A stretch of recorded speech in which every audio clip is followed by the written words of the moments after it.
नमस्कार दोस्तों। इस वीडियो में हम बात करने वाले हैं प्रमुख महापुरुष और उनके समाधि स्थल के बारे में। यह वीडियो स्पेशली उन स्टूडेंट्स के लिए डिज़ाइन कर रखी है जिनका दिल्ली पुलिस का एग्ज़ाम होने वाला है, क्योंकि अक्सर ऐसे क्वेश्चंस एग्ज़ाम के अंदर बनते हैं जो कि आपके स्टैटिक जीके के पोर्शन से होते हैं। तो वीडियो को अंत तक आपको ज़रूर देखना है। मैं आपसे वादा करता हूँ कि यदि आप आराम से ध्यानपूर्वक सुनते हैं तो आपको वीडियो के अंत तक सारे के सारे समाधि स्थल टिप्स पे याद हो जाएंगे। अब आपके मन में विचार आ रहा होगा कि क्या सर ट्रिक से करवाने वाले हो क्या? तो ऐसा कोई भी फंक्शन नहीं है कि मैं आपको एक हार्ड ट्रिक कराऊं, जैसे चारू चंदल की चंचल किरणें खेल रही जल थल में। ऐसी कोई भी ट्रिक आप नहीं पढ़ने वाले हैं।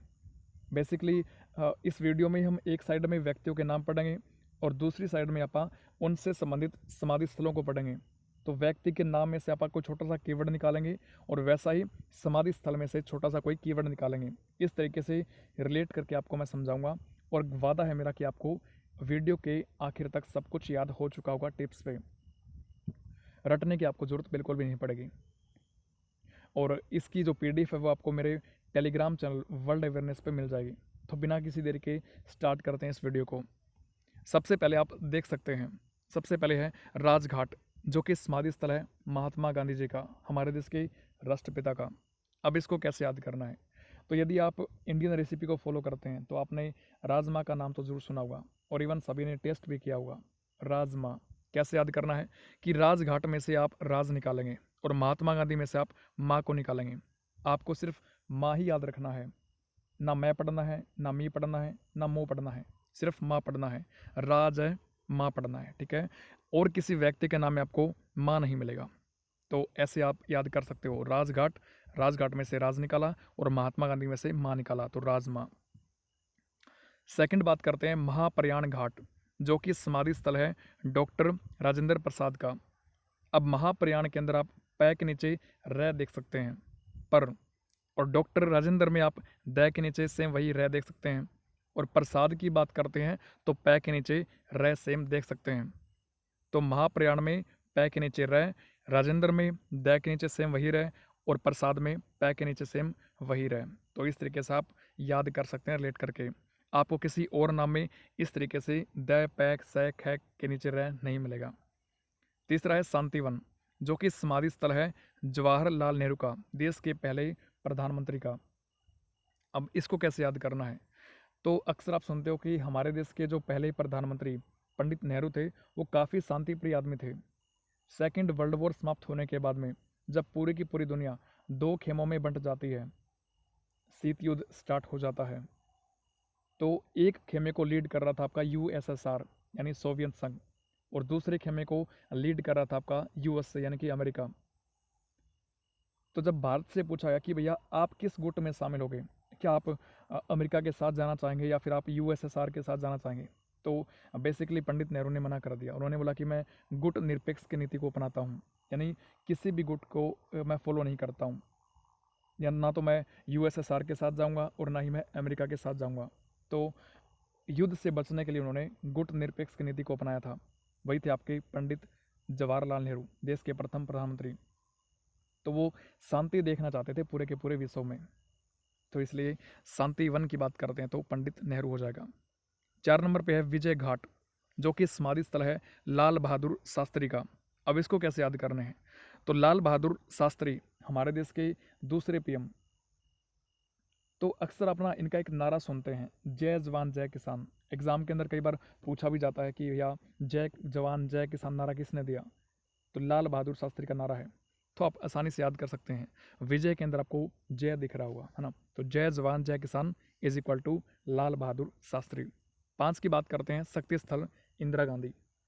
तो देखो, हमारे देश में ना आज तक एकमात्र जो महिला प्रधानमंत्री रही है वो आपकी श्रीमती इंदिरा गांधी है। और जब तक ये अपने पद पर रही, जब तक ये देश की पीएम रही, इन्होंने अपनी पावर्स का एज ए पीएम काफ़ी ज़्यादा इस्तेमाल किया। जैसे ही 1971 के अंदर भारत और पाकिस्तान का युद्ध हुआ, उस युद्ध के अंदर नए देश का जन्म हुआ बांग्लादेश के रूप में। तो यदि आप नहीं जानते हैं कि बांग्लादेश कब बना, तो 1971 में बना। उस टाइम देश के पीएम श्रीमती इंदिरा गांधी थी। तो अपनी शक्ति के बल पर, यानी कि अपनी शक्ति का इस्तेमाल करते हुए इंदिरा गांधी ने क्या किया, नए देश का जन्म करवाया बांग्लादेश के रूप में। उसके अलावा बात करते हैं तो 1975 में देश में राष्ट्रीय आपातकाल लगा तीसरी बार आंतरिक अशांति के आधार पर। और इसी आपातकाल के दौरान हमारे देश के संविधान, जिसको हम देश का सर्वोच्च कानून बोलते हैं, उसके अंदर काफ़ी ज़्यादा बड़ा बदलाव किया। और 42वें संशोधन जो कि इंदिरा गांधी के टाइम में 1976 में हुआ ड्यूरिंग इमरजेंसी, उसको हम लघु संविधान के नाम से जानते हैं, क्योंकि एक बहुत बड़ा चेंज किया गया था इस संविधान के अंदर देश के सर्वोच्च कानून में। तो अपनी शक्ति का प्रयोग किया। उसके अलावा आप सुनते हो कि 1984 में ऑपरेशन ब्लू स्टार चला। अमृतसर के अंदर जो आपका गोल्डन टेम्पल है उसके अंदर फौज भेज दी इंदिरा गांधी के टाइम में, तो अपनी शक्ति का प्रयोग किया। तो जब तक देश की पीएम इंदिरा गांधी रही, अपनी पावर का काफ़ी ज़्यादा यूज़ किया इंदिरा गांधी ने, बहुत कुछ पलटने का यानी कि प्रयास किया इंदिरा गांधी ने। तो शक्ति सतल की बात करते हैं तो इंदिरा गांधी इसका राइट आंसर रहेगा। उसके बाद में अभय घाट जो कि मोरारजी देसाई का समाधि स्थल है। अब इसको कैसे याद करने हैं, आप ना अक्सर एक देवता का नाम सुनते हैं, भैरव जी, है ना। तो आपको भय किसी भी घाट के अंदर नहीं दिखेगा, ना किसी भूमि में दिखेगा। अभय से याद करना है तो अभय में आपको सिर्फ भय निकालना है, बीच वाला लेटर भय। और इधर आपके सामने है मोरारजी देसाई, तो आपको याद क्या करना है, भैरव जी याद करना है, भैरव जी। और मोरारजी में से आपको कैसे लेट करना है, रोजी याद करना है, ठीक है। मोरारजी देसाई में से आपको रोजी याद करना है, तो भैरव जी, भैरव जी। तो अभय घाट किसका समाधि स्थल है, मोरारजी देसाई का है।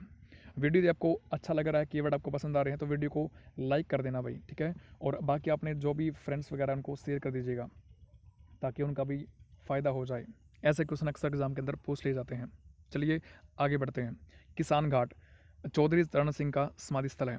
अब चौधरी चरण सिंह आपके किसान थे, तो इसको तो कीवर्ड से याद करवाना कोई ज़रूरी नहीं होता है ना, इसको तो आप वैसे याद कर लोगे। उसके बाद में 8 नंबर पे है वीर भूमि जो कि राजीव गांधी का समाधि स्थल है। अब इसको कैसे याद करना है, वीर, इसमें से ना आप वीर को निकालिए और राजीव को आप यदि नाम को उल्टा पुल्टा करते हैं तो आप कहीं ना कहीं वीर तो निकाल लोगे, है ना। जय के ऊपर से एक की मात्रा हटाई, वह पे ले गए तो वी बन गया, और आगे तो आपका रह है ही, तो वीर बन जाएगा। तो वीर भूमि से आपको वीर निकालना है। और राजीव गांधी वो व्यक्ति है जो सबसे कम उम्र के अंदर देश के पीएम बने, मात्र 64 साल की उम्र में देश के पीएम बनते हैं, है ना। तो राजीव गांधी को आप उल्टा पुल्टा करोगे मात्रा को, तो कहीं ना कहीं वीर निकल के आएगा, तो ऐसे याद कर सकते हैं। 9 नंबर पे आपके सामने उदय भूमि के आर नारायणन का समाधि स्थल है। अब इसको कैसे याद करना है, तो अक्सर ना आप जब भी देवी देवताओं के सीरियल वगैरह देखते हैं तो आपको उसमें कैरेक्टर आपने देखा होगा जो कि एकदम से प्रकट होता है और बोलता है, हाथ में उनके चिमटा होता है और नारायण नारायण बोलता है ना, कई बार सुना होगा।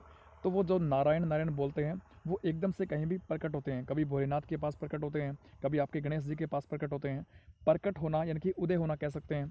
जैसे आप सुबह उठते हो और सुबह भोर के बाद में आपको पहले सब कुछ अंधेरा छाया रहता है, फिर एकदम से सूरज प्रकट होता है ना, सूर्य उदय होता है, कह सकते हैं ना, पर सूर्य उदय हो गया, सूर्य प्रकट हो रहा है। तो एकदम से जो चीज़ होती है उसका आप प्रकट होना है, फिर उदय होना बोल सकते हैं। तो नारायण नारायण करने वाले इंसान आपके एकदम से क्या होते हैं, प्रकट होते हैं, देवता कह सकते हैं, है ना। तो उदय उदय हुए हैं, उदय भूमि के आर नारायण याद कर सकते हैं। 10 नंबर पे है नारायण घाट, ये आपका गुलजारी लाल नंदा का समाधि स्थल। अब इसको कैसे याद करना है, देखो बड़ा ही आसान याद करना। नारायण घाट के अंदर आपको सबसे जो पहला दिख रहा है लेटर, पहले 2 लेटर पे जाइए। नारायण में नारा आपको दिख रहा होगा ना, नारा। अब इस नारा को आपको नारा नहीं पढ़ना है, नारी पढ़ना है। क्या पढ़ना है, नारी पढ़ना है। और आगे जो आपका व्यक्ति का नाम है गुलजारी लाल नंदा, इस गुलजारी में आपको जारी पढ़ना है। तो कैसे याद करना है, नारी जारी, 3-4 बार आप बोलोगे नारी जारी तो आपको याद हो जाएगा, है ना। नारायण में से आपने नारा हटाया, नारा उठाने के बाद में आपने उसको नारी बना दिया, और नारी इज इक्वल टू जारी, गुलजारी में क्या आ रहा है, जारी आ रहा है। इस तरीके से आप याद कर सकते हैं। उसके बाद में है समता स्थल जो कि समाधि स्थल है जगजीवन राम का। अब इसको कैसे पढ़ें, तो देखो आपको जगजीवन में ना जीवन दिख रहा है। अब ये बात तो हम सभी जानते हैं, यदि आप पोल साइंस पढ़ते हैं तो आर्टिकल 21 तो आपने पढ़ा होगा कि सभी व्यक्तियों को जीवन जीने का अधिकार है। और कैसे भैया, समान रूप से है, सभी व्यक्तियों को देश में समान रूप से जीवन जीने का अधिकार है। और समान को आप समानता बोलते हैं और समता भी बोलते हैं। तो इस तरीके से आप याद कर सकते हो, जीवन समता की बात करता है कि सभी व्यक्तियों को समान रूप से जीवन जीने का अधिकार है, ऐसे याद कर लेना। उसके बाद में है जत्रा भरनी, चत्रा भूमि, या फिर इसको चैत्र भूमि के नाम से भी जानते हैं। ये आपका समाधि स्थल है डॉक्टर BR अम्बेडकर, संविधान के निर्माता, संविधान के जनक व जननी, इनको हम कहते हैं। अब इसको कैसे याद करना है?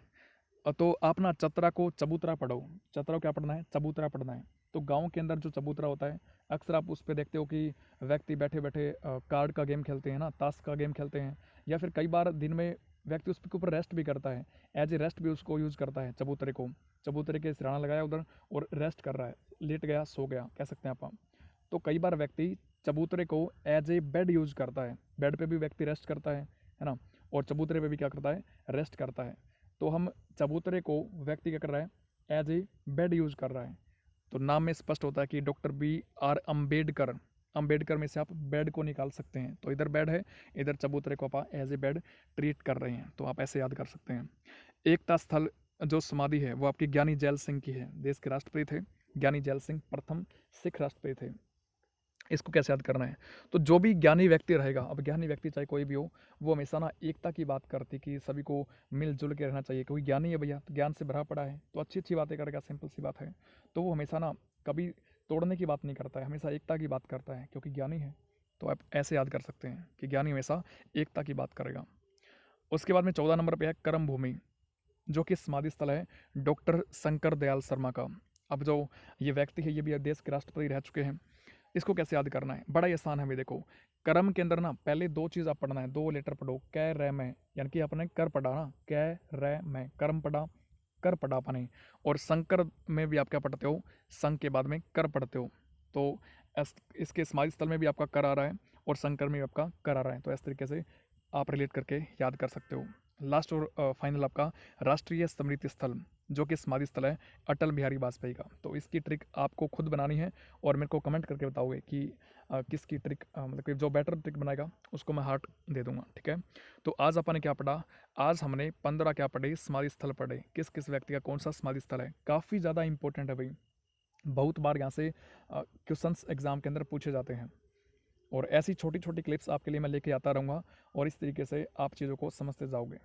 आपको खाली रटना तो है नहीं ना, हम ऐसे कीवर्ड से याद करेंगे ना, कोई हार्ड एंड फास्ट आपके लिए मैं ट्रिक लेके आऊँगा कि भाई इस लंबी सी ट्रिक को याद कर लो, इसमें से आपके सारे के सारे निकल जाएंगे। क्योंकि अक्सर बच्चा एग्जाम के अंदर ट्रिक को भी भूल जाता है, याद नहीं रहती है, लेकिन आप ऐसे कीवर्ड निकाल के पढ़ने का प्रयास करते हैं तो चीज़ें बेटर आपको याद होती है। और यदि आपको वीडियो अच्छी लगी है तो भैया दोबारा से कह रहा हूँ, लाइक करना, चैनल को सब्सक्राइब करना बिल्कुल भी ना भूलें। और यदि आपका कोई पर्सनल कोई टॉपिक है कि जिस भी सर इसके ऊपर कीवर्ड बना दो, तो मैं आपके लिए बना दूंगा, ठीक है। आप कमेंट के अंदर मेरे को बता देना कि कौन से टॉपिक पे क्या कीवर्ड बनाने हैं, ताकि बस आपका भला हो जाए। थैंक यू वेरी मच, मिलते हैं नेक्स्ट सेशन के अंदर।